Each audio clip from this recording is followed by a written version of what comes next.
Okay, so welcome back to Finding Your Indie. I'm Bonnie Paulson, and there has been an uproar over the last few weeks of people moving from unrestricted targeting to restricted targeting, having a little bit more control.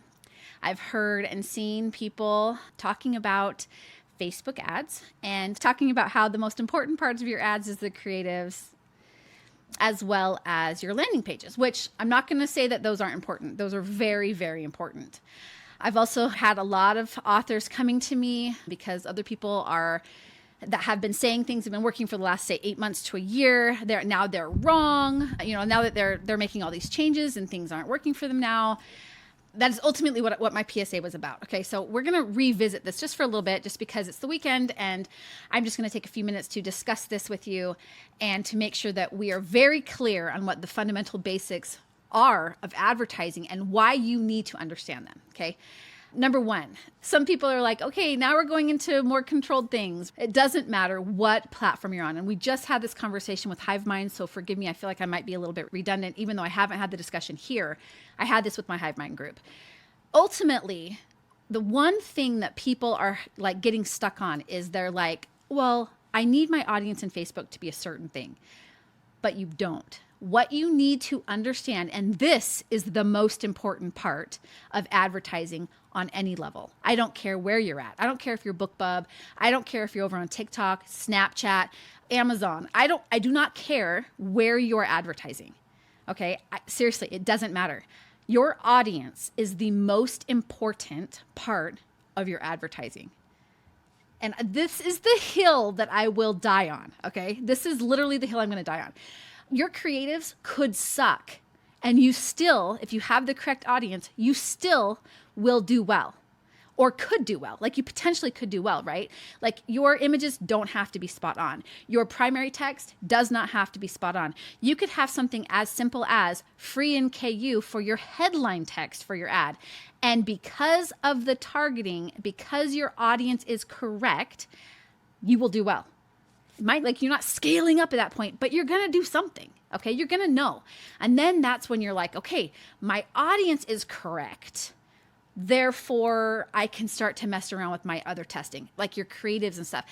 I don't understand this mentality of, oh, you can test it and make sure that the ads and stuff are perfect. And once you know the image is perfect and the message is perfect, then we're going to worry about the audience. I do not understand that mentality. It doesn't make sense to me.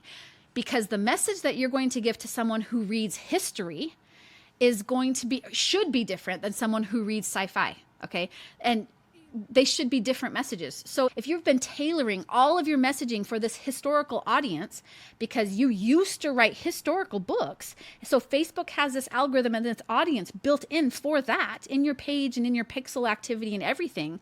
So it's like, yeah, this is perfect for this audience. And then you're like, oh, Facebook broke. Now I have to do more targeting. And you're like, well, I write sci-fi books and blah, blah, blah. And now all of that, your creative and everything that you worked so hard on, now it doesn't work. Well, that's because you didn't build it for the correct audience. So very straightforward. I'm going to tell you exactly what to do to start your testing. Like this works across the board for me. Every single client works across the board to start your testing. You're going to pick out standard images. I don't care if they have book covers on them. I don't care what's on. I do not care. Pick a standard image. And it can be an image without cover. It can be whatever. It doesn't matter. Number one, pick an image. Seriously, pick an image. Number two, pick a very, very, very straightforward headline. Let's say you write cozy mysteries. Well, put cozy mysteries with dogs, cozy mysteries with food. Very straightforward headline, 5 words or less, bam, go. For your preliminary text, your primary text, whatever it's called, blurb.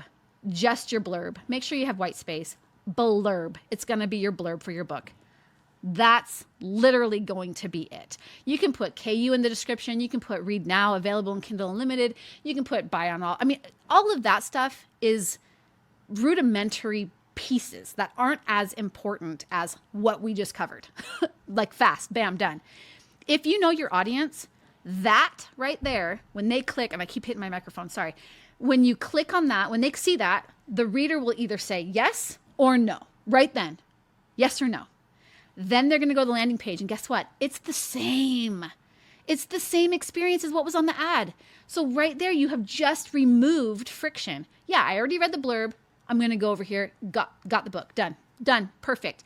Now, if it's not the right audience, you'll know because they won't click on the ad. When you're testing an audience out, it should be as straightforward as possible. It should be, this is what the landing page is, the same message, bam, done, go for it. Okay. So all of this other crap is crap. If you don't know your message and you don't know your audience, it doesn't matter. It doesn't matter. So for instance, I know a lot of people are doing really well with direct sales right now. I know some great people, they're like killing it, 200,000 a month, 50,000 a month, whatever. The reason they are doing so well, and a lot of these people are also unrestricted targeting because they're letting the pixel figure it out, right? These people know who their audience is, they know what their brand is, and they're delivering the same people over and over and over to their website, to their pixel. Okay, here's something I want you guys to understand. TikTok, and this is part of it, okay? So everybody's like, oh, I did TikTok and I do these TikToks and they're not making money. That's okay if they're not making money, as long as the TikToks are going to the correct place. Send them to your website. You are just in the way. Send them to the website. Send them to the website. Because what does the website have? Pixels. The website has pixels and it catches up the activity. So it is helping you create your audience. So you're not wasting your TikTok efforts. Okay. You're not. You are continuing to build that pixel activity, which is huge. Like you can't do that, right? Like it's just, you can't do that without spending money on your ads. You can't do that without, right? But in TikTok, if somebody wants to leave the TikTok thing and they're not going to actually buy on the shop, they get a warning that says, hey, you're leaving this site, you're leaving this app, you're leaving whatever. Are you sure? So they're hitting yes, and they're going to your store. They're actually activating your pixel. That's invaluable. Okay. So that's okay if it's like, oh, I don't get as much money from my TikToks as I was thinking. That's okay. You are still getting some activity, which is what you need. Building the audience. Okay. Understand your message, understand your audience. I have a lot of people who keep coming to me and they're like, well, now that this is happening or this is happening, what am I doing wrong? And it's like, you just don't understand your audience. This is not a sales thing. Check out my Facebook ads audience course. It's literally, it's no fluff. You can do it in an hour. You can take the course in an hour and implement it in 30 minutes. Bam, done. You don't need all of the other crap. You understand Facebook ads. You can set up the campaign. You can set up the ads. All you need to understand is how to do your targeted audience. This can be used for direct store, or for traffic ads. Like it's all the things, right? Like you can do all the things. Okay. I've been seeing these things. I'm getting frustrated. I'm riled up because the most important part of marketing is understanding your audience. We talk about this all the time.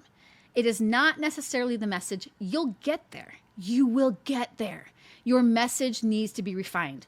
Do you think Nike started out with let's do it? Do you think right out of the gate they started there? No, they did not. That is not how it started. Like the message is okay to tweak and refine. But if you don't have the people that you know you're supposed to be sending to, it doesn't matter what your message is. You're not sending them the right thing, okay? Understand your brand, understand what the people like, go from there. Then you can tweak the images. Well, I know that I have this audience. Send more information from the page and from the group to them.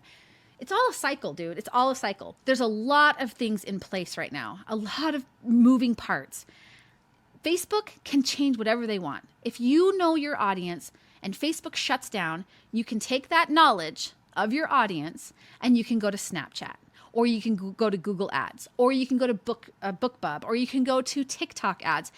The basic fundamental understanding of audiences is the same across the board, dude. Like it is the same. I'm not going to go to AMS ads and be like, oh, my book is like Bridgerton, and then go on TikTok and be like, this book is like Indiana Jones. Not going to do that, right? It's the same. It's the same like audience, and it's the same, essentially the same message. Again, tweaking and stuff, all that aside, that's important stuff. It is important, but it is not as important as figuring out who your audience is first. And you don't need to dump a bunch of cash in to do this. Like you really don't.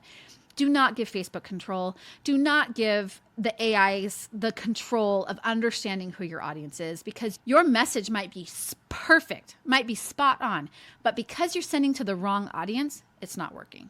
It's not working. Like you can't, like the data is not hard to figure out, right? Like it's telling you.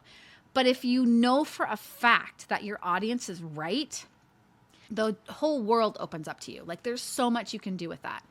Okay, so enough about that. That's like another extension of my PSA, but I wanted you to understand where I'm coming from when I hear people say, my ads don't work. My ads don't work. The only job an ad has is to get someone from point A to point B. That's it. That's the job. That's the ad's job. So if you are not helping the ad by giving them correct audience, giving them the correct landing page, delivering a similar message between A and B, it's not the ad's fault that it's failing. It's your fault. The landing page might not be good. The cover might not be good. All the things, right? But literally, if you don't understand the audience that you're trying to target, the rest of it is crap. Okay? And yeah, that's a bold statement. I literally will die on this hill. I have no problem with that. Your audience is the most important. Also, just a little side note, and I did touch on this last time, but if your reader experience is not the most important thing to you, then, it doesn't really, and none of this matters. They'll know it. They will know it. So when I say your audience is the most important, I do mean your audience is the most important. So if you are the type of person who, again, just a little heads up, if you're the type of person who's like, I'm going to say this is a sweet romance, and it's not a sweet romance, you are literally lying to the reader just because you want to make some money. And it will bite you later on, like long term, even kind of closer to short term. I'm not talking years here, I'm talking months. Like it will bite you. So you want to make sure that you are delivering to the correct audience. If you don't write sweet romance, then don't say you write sweet romance. If you don't write cozy mysteries, you actually write like hard-boiled noir, don't say you write cozy mysteries. Okay? So all of that to say, nothing is broken. Everything has been reset. Everything's going fine. Understand your audience, and these little hiccups in technology won't bug you that much. All right, let me know if you have any questions. That was a lot. Put them in the comment section here. Again, if you want to join our Hive Mind where we actually talk about these things in depth and they have access to all of our courses as well as a monthly call like we just had this morning, we would love to have you. There is an application form. It's in the description below. There's a link. And we would love to talk with you and see if you're a good fit for our group. Okay, if you have any questions, again, let me know. Hit like and subscribe, and maybe you'll get more of these ranty videos coming your way. Thanks, you guys.